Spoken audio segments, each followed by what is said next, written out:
In this video, we're going to examine if a vitamin D deficiency plays a role in COVID-19. Hi, this video is from Dan Hammer Health. And if you find value in it, then please subscribe to my channel. To look at this relationship between COVID-19 and vitamin D, it's important to address the following questions. Can a vitamin D deficiency increase the death rate for COVID-19? What determines a normal vitamin D level in your bloodstream? What form of vitamin D is most effective?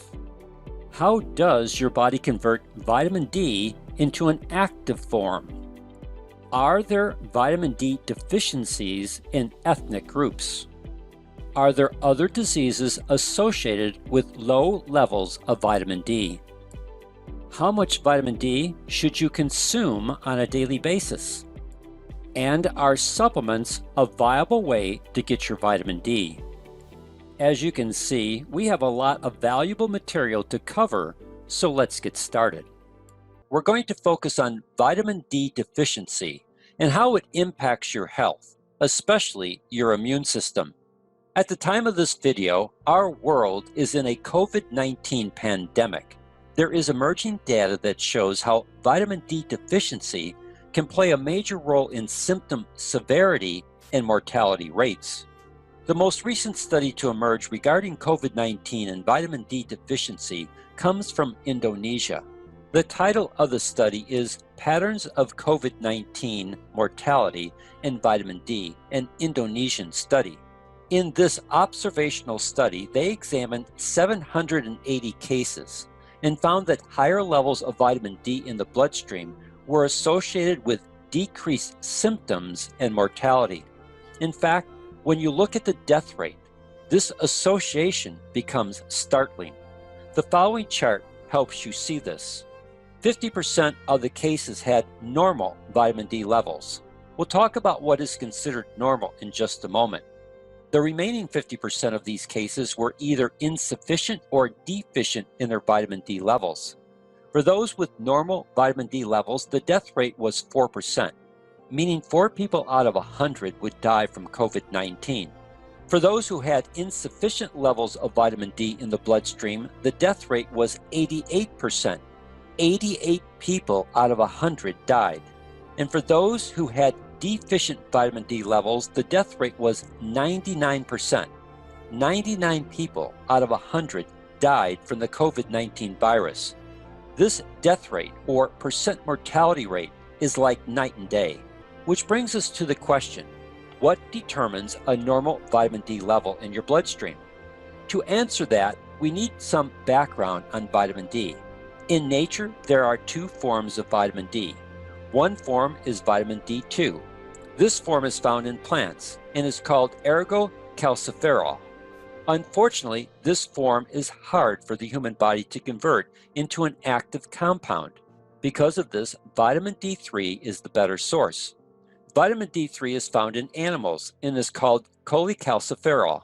Responsible sourcing of this form is typically produced from lanolin that is washed out of sheep's wool. As I tell my vegan and vegetarian friends, no sheep are killed or eaten. In fact, you are doing sheep a favor by shearing the wool and then washing out the lanolin, which is then used to produce vitamin D3. By themselves, both forms are inactive. Our body has to convert them to an active compound. This is usually done by the liver and then the kidneys. This image helps you to understand that there are 3 primary ways for your body to increase its vitamin D levels. First is sunlight. Sunlight stimulates your skin to produce what is called 7-dehydrocholesterol, which is then converted to vitamin D3. Unfortunately, in today's world, we are told to wear sunscreen, a hat, and long clothes to protect ourselves from sunlight and the potential for skin cancer. Plus, the darker the skin color, the less effect sunlight has on stimulating the skin to produce 7-dehydrocholesterol. Eating foods or taking a supplement with adequate amounts of vitamin D3 is usually the easiest way to increase your vitamin D levels. As you can see by this image, your body needs vitamin D3 in its bloodstream. As blood travels through your liver, it converts the vitamin D3 to 25-hydroxycholecalciferol, which is then converted by your kidneys into 25-dehydroxycholecalciferol. This final conversion is what is measured in your bloodstream. A simple blood test can determine if you fall into one of the following three categories. And it is these three categories that were used to separate the cases in the Indonesian study. Normal would be 30 nanograms per milliliter or higher. Insufficient would be 21 to 29 nanograms per milliliter. Deficiency would be 20 nanograms per milliliter or less. Again, what were the mortality rates in the Indonesian study? 4% for those with normal vitamin D levels, 88% for those with insufficient levels, and 99% for those who were vitamin D deficient. This issue of vitamin D deficiency may be an underlying reason for the disparities in COVID-19 cases when comparing ethnic groups here in the United States and around the world. The following study was published in 2011. It found that 41.6% of American adults are vitamin D deficient. But when viewed based on skin color or ethnicity, the following was discovered. 69.2% of Hispanics were vitamin D deficient. 82.1% of African Americans were vitamin D deficient. Again, this might be a significant factor in why COVID-19 has been a greater issue in the Black population groups, as well as Hispanics having a higher risk when compared to the general population. If you do a Google search titled COVID-19 and vitamin D, you will find other observational studies that support this relationship between symptom severity and lack of vitamin D, such as vitamin D insufficiency is prevalent in severe COVID-19. Emerging health disparities data regarding African Americans and homeless populations suggest that vitamin D insufficiency may be an underlying driver of the COVID-19 severity, or COVID-19 deaths are being linked to vitamin D deficiency. Here's what that means. The researchers dug through existing health literature to catalog the average levels of vitamin D among citizens of 20 European countries, and then compared the figures with the relative numbers of COVID-19 deaths in each country. A simple statistical test showed that there was a pretty convincing correlation between the figures, where populations with lower than average concentrations of the vitamin also featured more deaths from SARS-CoV-2. And the following quote comes from the researchers of this study. The most vulnerable group of population for COVID-19 is also the one that has the most deficient in vitamin D. End of quote. Low levels of vitamin D are also associated with the following diseases: tuberculosis, asthma, COPD, viral respiratory infections, bacterial respiratory infections, type 2 diabetes, cardiovascular disease. And there are other studies that show how vitamin D supplements reduce arterial stiffness and blood pressure. This lowers the risk for both strokes and heart attacks, which brings us to our final two questions. First, how much vitamin D3 should you consume on a daily basis? To answer this question, I'm going to use a table from the Cleveland Clinic. We've highlighted in yellow the age category for most of the people viewing this video. According to our government, you would need 600 to 800 IU or international units on a daily basis. However, the Cleveland Clinic would recommend an upper level intake of 4,000 international units per day.